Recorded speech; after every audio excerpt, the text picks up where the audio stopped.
Laura Mintegi, Gabon eta mila esker berriz ere azpimarrara etortzeagatik. Gabon eta eskerrik asko, gaur hain zuzen ere gaur gonbidatzeagatik. Gaur hain zuzen etortzea biharko lanak kontuan izan da, azpimarragarria dela, esango nuke.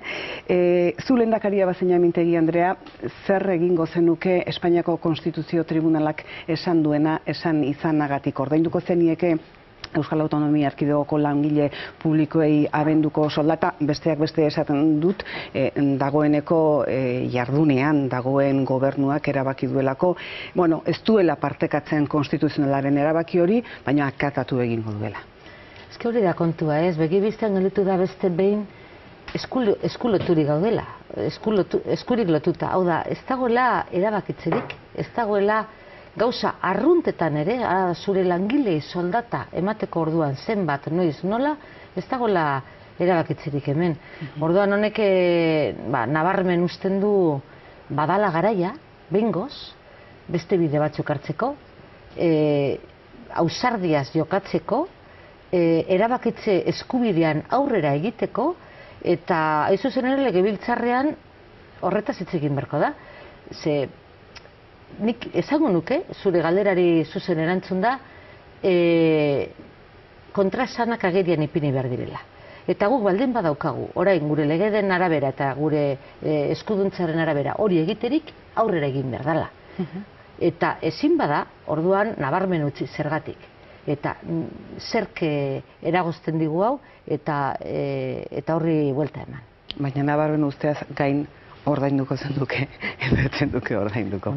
Gure legearen arabera guk daukagu eskumen hori egiteko, nik uste dut ordaindu behar dela. Edozein kasutan, adibidez EH Bildu edo Bildun buru den udal batzutan ez ordaintzea erabaki da, Gipuzkoako Diputazioak oraindik ez du argi esan, horrek ez du sortzen nolabaiteko ziurgabetasun bat baita ere EH Bilduren inguruan egon liteken jendearen aldetik edo zuei bozka eman dizuenen aldetik edo jarrera tinko bakar bat ez egotearen inguruko nolabaiteko duda hori? Ez, hemen beriztu behar da egoera diferentea daukatela erakunde edo instituzio batzuek eta besteek. Hau da, batzuek badaukate ahalmena legeak egiteko. Eta orduan, Jaurlaritzaren kasuan, posible litzateke erabaki hori hartzea. Beste erakunde batzuk ez dira lege egileak. Eta beraz, are eta lotuago daude. Eta hain zuzen ere, hori ondo esplikatuta, beste behin jartzen da agerian, hain zuzen ere, eskuduntzak hartu behar direla, eta bestelako antolakuntza egin behar dugula estatuarekin, halako dependentzia edo menpekotasun hori ez eukitzeko. Baina kontraesana ez dago indar politiko batean, kontraesana dago egitura instituzionalean. Egitura hori berori da aldatu behar dena. Eta hain zuzen ere, posibilitatzea hemengo erakundei, hemengo erabakiak muturrera eramateko aukera izatea, ez? Laura Mintegi, EH Bilduren hautagai modura aurkeztuko zara bihar Eusko Legebiltzarrean lehen esan dudan bezala, ez lehendakari izateko, hala esan izan duzuzuk. Edozein kasutan Eusko Alderdi Jeltzaleari zure aurkezpen hori artifiziala iruditu zaio. Zer daukazuzuk esateko? Iruditzen zait, errespetu falta ikaragarria legebiltzarrarekiko. Hau da, legebiltzarrean espadaleku aproposa programa politikoa kontrastatzeko, horren gainean hausnarketa egiteko, elkarri esateko, ze nolako proiektua daukagun hurrengo 4 urtetarako, orduan non egingo dugu. Hau da, nik uste dut beriztu behar direla bi gauza, bata debatea eta bestea botazioa. Eta botazio egia da, aurreikusita dagoela, eta nahiko aspergarria izan daiteke. Guztiok badakigu zer gertatuko den. Baina aurreko partea ez da batere aspergarria. Aurreko partean hain zuzen ere, begibistan utziko dugu badaudela bi proiektu diferente, zerbait baldin badago bihar erakusteko da, krisi honetatik ez dagoela ateratzerik EAJak planteatzen dituen formulekin. Eta orduan guk azaldu nahi ditugu zeintzu diren gure planteamentuak. Lehenengo eta behin krisitik ateratzeko. Baina batez ere argi esan nahi dugu planteamendu horiek aurrera eramateko tresna politiko gehiago behar ditugula. Beraz, eredu politikoa eta eredu sozioekonomikoa izango lirateke zure biharko hitzaldi orden ardatz nagusiak, baina nolabait esateko uztartuta zuk proposatzen duzuna egikaritzeko. Hori zera, kontua da, guk badugu oso proiektu konkretua, oso zehatza, proposamen zuzenekin erantzun sozioekonomikoak emateko. Eta batzuk bertan ipini daitezke, bihar bertan aplikatu daitezke. Fiskalitatearen arloan esate baterako hori egiten ari gara Gipuzkoan, eta ja lehenengo emaitza onak lortu ditugu. Beste batzuk aplikatzeko aldiz, egin beharko dugu pakto berri bat estatuarekin, bi estatuekin. Zergatik, Gabonetako lanseriarekin ikusi den moduan, ezin delako erabakirik hartu. Orduan, ikus dezagun, lehenengo eta behin, zein den helburua, nora goazen, hori da biak plantatu nahi dudana, zein den gure panorama, zein den gure azken zedea, eta gero aplikatu ditzagun neurri transizionalak, hau da, bitartekoak. Hauek orain egin daitezke, beste hauek zenbait gauza aldatuta gure artean, hemen baditugu ere elemento batzuk, baditugu erramintak egiteko, eta beste batzuk egiteko aldiz, errotiko aldaketa behar da.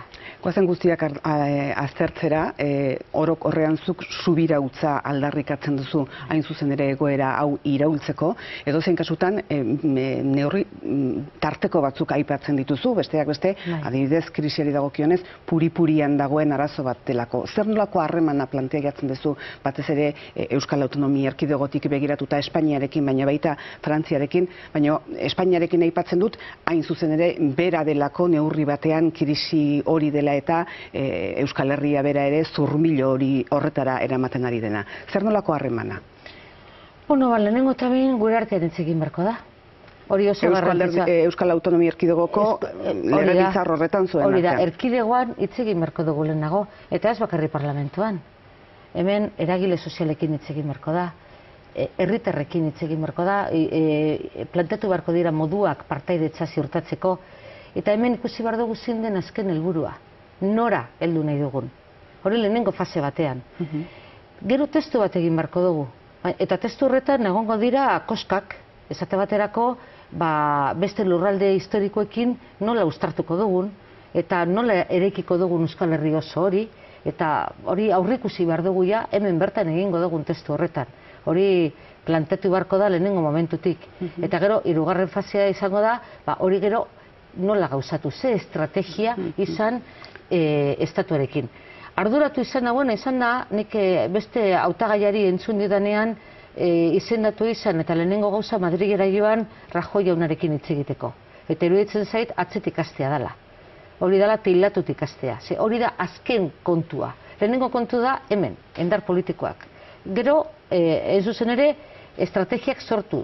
Beharko dugu laguntza teknikoa, adituak, eta horre batzorde bat sortu liteke. Eta gero, azkenengo izango da planteatzea estatuari, eta ez hortik hasi. Ze bidaide ikusten dituzu posible planteatzen duzun bideo honetan, momentu honetan? Suposatzen da abertzaleak direnak hurbilago egon daitezkeela, baina nire ustez guztiekin kontatu behar da. Hemen konsensu zabalak beharko dira, eta ez bakarrik alderdi politikoen artean, gizartean bertan oso gauza sendoa egin nahi dugu. Eta gainera uste dugu momentu historiko ikaragarri honean gaudela. Eta ezin dugula pasatzen utzi momentu hau. Orain 2-3 urte ez da burutik ere zitzaigun pasatuko momentu honetan egongo ginenik. Parlamentu batean egongo ginetekela indar guztiak edo ia guztiak, hori ere kontuan hartu behar da, nik ez ditut ahaztu nahi kanpoan gelditu direnak, eta bake prozesu batean abiatuta, bakea lortzeko tenorean egongo ginenik hori ez genuen ez da asmatuko ere, eta ez dugu utzi behar aukera hau, hain zuzen ere, orain ari garelako eraikitzen hurrengo urtetako Euskal Herri hori, ez? Orain ipini behar ditugu zutabeak, zutoinak, eta horretarako ezin dugu utzi inor kanpoan. Orduan, egia da batzuekin errazago izango dela eta beste batzuekin nekezagoa, baina inor ezin da utzi kanpoan prozesu honetan. Herri gisa agertu behar dugulako estatuen aurrean. Eta herriari noiz galdetu nahiko zeniokezuk lehendakaria bazina egin dezuen akordio hori, borondatea politikoa baldin badago lortu diteken akordio horren inguruan? Etengabe. Etengabe galdetuko zenioke. Aurretik bitartean eta gero. Fetxa bat esateko hau da landu dugun guztia eta orain galdetuko dizuegu hau nahi duzuen edo ez duzuen nahi. Egongo da momentu bat, galdera planteatu beharko digula gizarte osoari eta gure buruei eta teknikoki egin beharko dela galdeketa hori, baina aurretik ere galdetu behar da pausuz pausu, nola joango garen eraikitzen hau. Gu etengabe ari gara eragile sozialekin. Hori da etengabeko prozesua. Bestela, izango litzateke horrelako despotismo ilustratu bat, ez? Dana zuretzat, baina zu gabe. Zu egon zain, itxaroten guk deitu arte. Gauzak ez dira horrela egiten. Etengabe egin behar da kontrastea. Eta hori oso ondo ikasi dugu koalizioan. Koalizioan pausu guztiak konsultatu egiten dira. Oso nekosoa da batzuetan. Eta testu batean 11 esku sartzen dira. Eta gero horri banbarzaio forma eta koherentzia eta guztiena hartu, eta batzutan kontrakoa ez, baina ikuspuntu diferentea. Oso ondo ikasten ari gara. Eta benetan oso ariketa interesantea da. Arduratzen nauena da, askotan bide horri hauek nolabait egiten diranean, badago puntu bat, zuk lehen ere aipatu ditazuna, eta da, estatuari noiz esaten zaion, ezakit agurdan hitza, edo guk gure egingo dugu, edo dena delakoa. Hor ze estrategia planteatzen ezuzuk, adostasunarena badakit, baina bakarrik bazeunde, zer nolako estrategia planteatuko zenioke estatuari. Egun hauetan entzun edo irakurri dute, zuri Ibarretxe planarena gustatu ez zaizuna izan zala Madrilera joan ondoren kajoi batera sartu izana, ezta? Horan, nola egiten zaio aurrez aurre estatuari? Egun hauetan asko entzuten da adibidez, desobedientzia zibilarena legitimoa eta ezinbestekoa dela esaten dute batzuek. Hori zen daiteke bide bat, zer beste bide? Bai, aipatu dute zuzen ere testua kajoi batean 7 urtean eta 7 giltzapean itzi dela, ez? Eta desobedientziarena nire ustez da beste tresna politiko bat erabili beharrekoa. Dena dela, niri oso ausarte irudituko litzidake Neronek esatea zenulako estrategia, hain zuzen ere planteatzen ari nizenean elkarren arteko akordio bat lortu behar dela. Eta nik uste dut horre adostu beharko dugula zenulako estrategia izan behar dan. Baina argi dago eskubide hori egon badagoela Europan, aplikatzen ari dela, beti ipatzen dugu Eskozia eta Flandia, hor dago Montenegro, eta beste aldean ere Kanadaren Quebecen kaso badugu. Hau da, eskubide hori onartua da nazioartean, eta suerte txarra izan dugu egokitu zaizkigun estatuekin, ez? Bata Jakobinoa eta bestea halako eskumar rekalzitrantea daukana, ez? Eta ez da erreza, argi dago, ez da erreza, ze halako erabakitze eskubidea planteatzen duzun bakoitzean, daukate lehenengo joera da, militarren gana jotzea, tankeak aipatzea, eta indarrezko neurriak hartzea. Baina estatua be ez da uste bezain indartsua. Ahula da oinarrian. Oso zurrunak diren jarrerak, dira hain zuzen ere lehenik ustu edo apurtu hautsi egiten direnak, ez? Malgutasun falta hori dutelako. Eta tenkatzen ari dira soka gehiegi. Eta momentu honetan jendeak, guztiok, kalean ikusten duguna, beraien politika dela ezezkoa sistematikoki.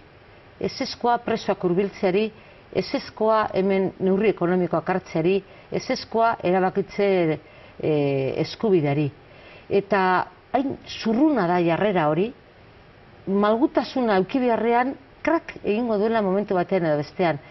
Ez dagolako eskaera guzti horiei ezezko borobila ematea inolako argudio hori gabe edo inolako malgutasunik gabe. Nik uste dut benetan tinko mantentzen bagara eta baliabide guztiak erabilita, nazioarteko babesa eta batez ere zera determinazio hori, ez? Oda, herri baten determinazioa eskubidea da, gure esku dago eskubide hori aplikatzea eta irmo jokatuko dugu bide horren alde. Bitartean, bihar langabe ugari egongo da Hego Euskal Herrian, egunero langabe gehiago dagoelako. Bitartean bihar erantzun bat eman beharko zaio enpleguari. Bitartean zuk esaten duzu badagoela dirua, baina gaizki banatua dagoela dirua. Bitarte horretan eta bizi dugun krisi honetan zein dira zure ustez oraintxe hartzen hasi beharreko neurriak, zure ustez eta zuk aldarrikatzen duzuen edo zuek aldarrikatzen duzuen egoera hortara iritsi aurretik? Argi dago, dirua egon badago, egin behar dena da. Non dago dirua? Dirua, ikusten ari gara. Hemen dirutza joaten ari da defizita murriztera. Baina dirutza, eta hori da lehentasuna.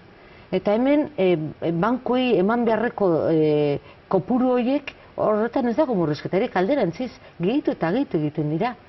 Orduan egin behar dena da, eta gero beste gauza bat esango dizut, dirua dago esate baterako iruzur fiskalaren bidez joaten ari dena. Eta bakarrik hortik jaso daiteken diruarekin ziurtatu daiteke erkidego honetan behar izan guztiak zerbitzu sozialetan. Eta soberan. Eta gelditzen da inbertsiorako eta beste proiektu batzuk egiteko. Ze kopuruak hor daude, eta ezagutzen ditugu. Ez, baina, zuzen erantzuteko zuriari. Neurri zehatzak. Lehenengo eta behin, dagoen diru hori bideratu behar den lekura. Hau da, iruzur fiskalaren bidez, kanpora joan ordez, datorrela fiskalitatearen bidez, zerbitzu sozialetara eta inbertsioetara. Gero, momentu honetan, finantzazioa behar da. Eta lerro kreditizio bat zabaldu behar da enpresentzat eta familientzat. Diru hori egon badago, baina arriskoa dago privatizatzeko, Kutxabanken kasuan daukagu. Hor daude, 35.000 milioi euro. Eta horiek kutxak jaso izan dute, eta zati bat bideratu dute obra sozialerako. Galtzeko arriskoan dago hori. Hori ezin da utzi joaten. Hor atzera egin behar da bankarizazio privatizazioaren prozesuan. Ezin da permititu hori privatizatzea. Eta gero beste hainbat neurri bihar banan garatuko dituenak. Edo zen kasutan, datorren urteko aurrekontuan 1.400 milioi euro gutxiago izango dira. Zuk uste duzu lehendakari bazila murrizketarik bat ere egin gabe egin ahal izango zenukela aurrera? Edo murrizketaren bat beharko litzateke? Edo lehentasunen bat?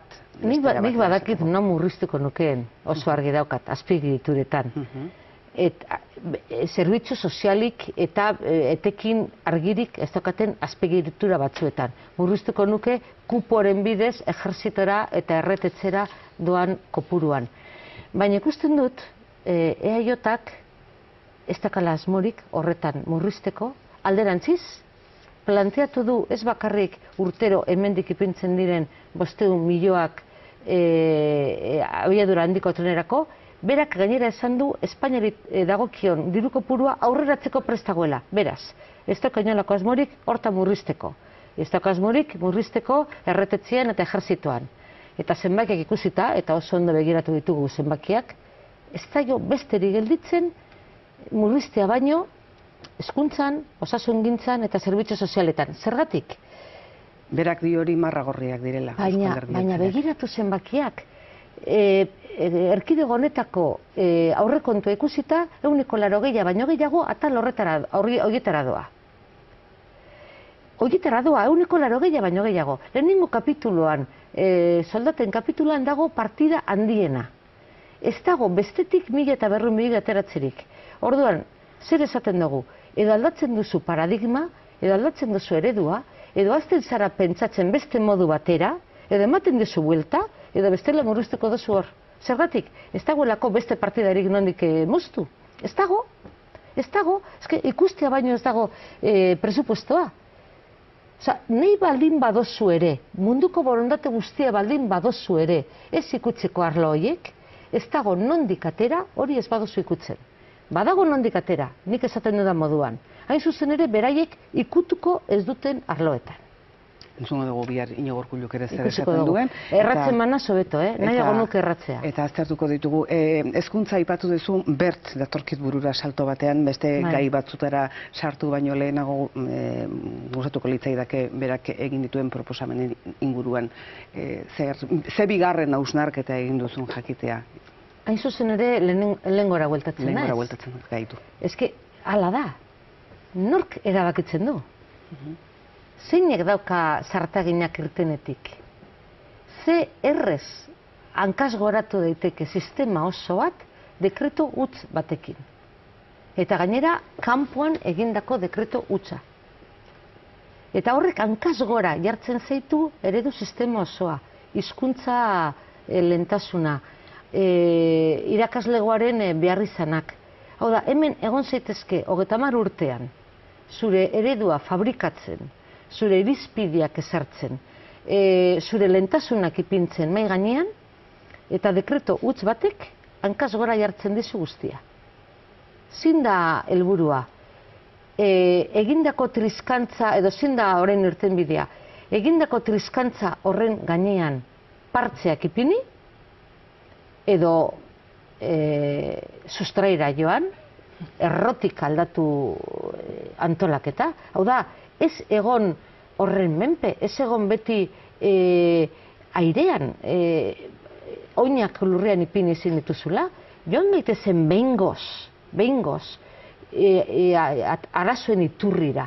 Eta hori da, esatea, hau herri bada, guk badugu gure modua antolatzeko, guk badakigu nola nahi dugun, badugu indarra, ze gizarte bat daukagulako atzean, eta hori da lortu behar duguna legegintzaldi honetan, gizarte oso baten aldarria esatea, ez esatea herri baten edo, alderdi baten aldarria.